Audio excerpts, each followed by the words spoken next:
Hello and welcome to Walker Tea Review. I'm Jason Walker here with a green tea to start us off with. Give us something to taste today. Got out my spoon. My water's been brought to an early boil. This is a Japanese green. Japanese greens, generally you have to go easier on the water temperature. I didn't go too easy. I want to try to keep it within some kind of standard parameters so that all my Japanese greens get treated fairly similarly. Now I'm scooping out enough to cover the bottom of my teapot, Japanese style kyusu here. Let me put in just a dash more. That looks good. Now let this steep for a while. I'm going to slowly pour. Now, you know, there can be some kind of flair style to this. Some people will pour very slowly. They'll pour kind of around the edges so that you're not pouring directly onto the leaf. I'm not too concerned about that. I'm going to let that steep fairly well. So I'll set this water off to the side and talk about this tea. Should put the lid on there. This is from TeasofJapan, a specialty shop that focuses on Japanese teas, especially Japanese greens.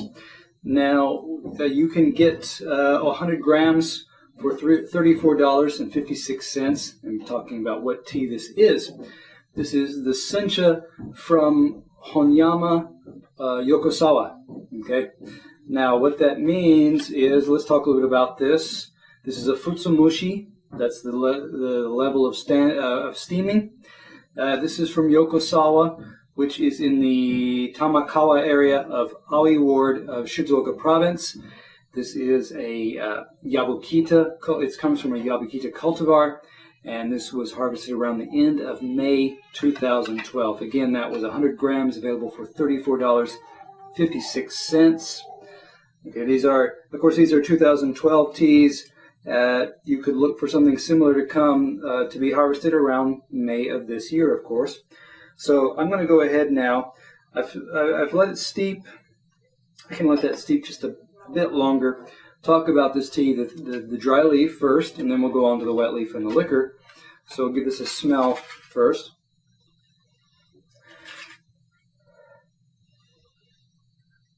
Drawing out, breathing on it, letting out some of the aromas here. This one has more of that, I don't know, some people might call it umami, some people, but anyway, for me, there was a fatty kind of smell.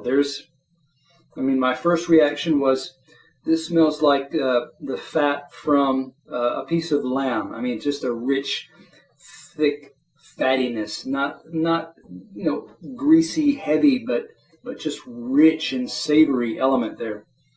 Underneath that, you still get this green kind of vegetable, sweet floral kind of element there. So there's almost a sweet pea blossom. So you could combine that lamb, that heaviness, heartiness with the more delicate sweet pea flower type smells.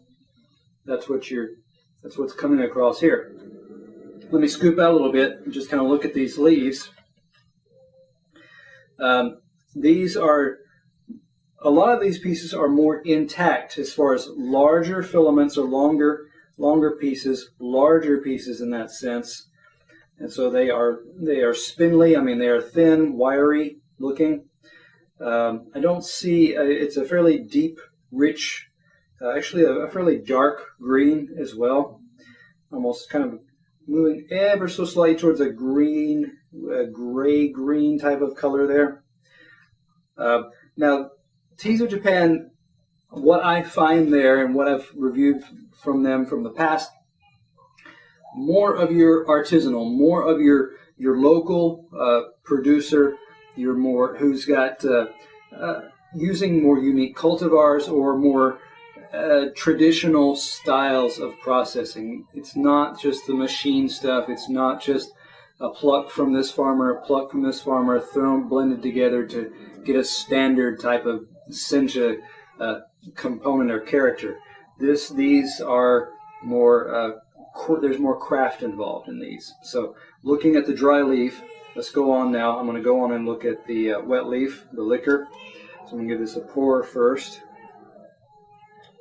Now, another thing, sometimes you will see the recommendation of rocking the teapot back and forth to kind of allow the teapot to drain a little bit better, and then you can shake out, draw out those last few drops there so that you don't have too much water, preferably as little as possible, remaining in the pot that still continues to kind of steep those leaves. It's good to drain them out as much as you can.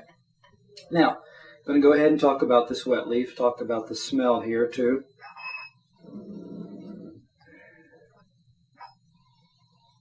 Now, this, like a lot of senchas, you can detect vegetal type notes. This does have some of that steamed spinach, which is present here. Not as intense as some others, so this one's more mellow in that element. There is something here that's beginning to get kind of, there's a almost mineral in its smell, almost from in between mineral and almost even metallic, as if you could put a paper clip or a penny or something like that in your mouth and just be able to taste that. So I'm going to go ahead now and scoop out a few leaves with use my fingers here. Just kind of drop them here on the lid. Those larger, longer filaments have opened up, and of course now you have leaf portions, some as long as, because the dry leaf portions were, some of them were more than an inch, some of them even 2 inches in length. You have some of those sizes here as far as length as well. You can see that these are fairly tender leaf sections. They're not they've got some elasticity to them. Like I can stretch on this piece, get them pull pretty tight without tearing it, so that's got some resiliency there. You get a little bit of stem here and there, but for the most part, that's enough really to look at our wet leaf. I can go now talk about our liquor here. Let me swirl this around a little bit, hold it up to the light. Nice bright gold yellow type color. For aromas are light here. If anything, a little bit metallic in its aroma. Less of the spinach, less of the sweetness. I'm going to go ahead and pour and taste the liquor now. See what we have here. Still bright, clear in the cup.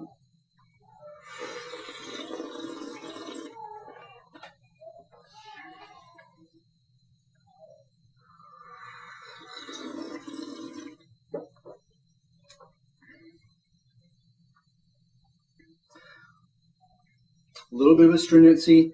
It's not harsh. It's quite low compared to a lot of senchas out there.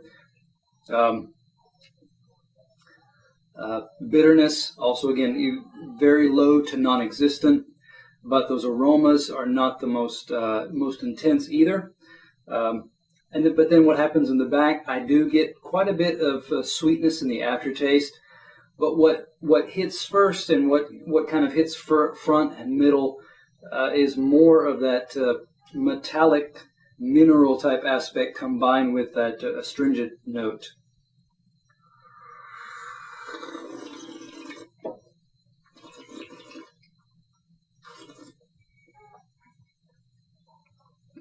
Of course, the spinach, that vegetal component, is there. It's just, it's medium level compared to a lot of the others, so it's not the most intense.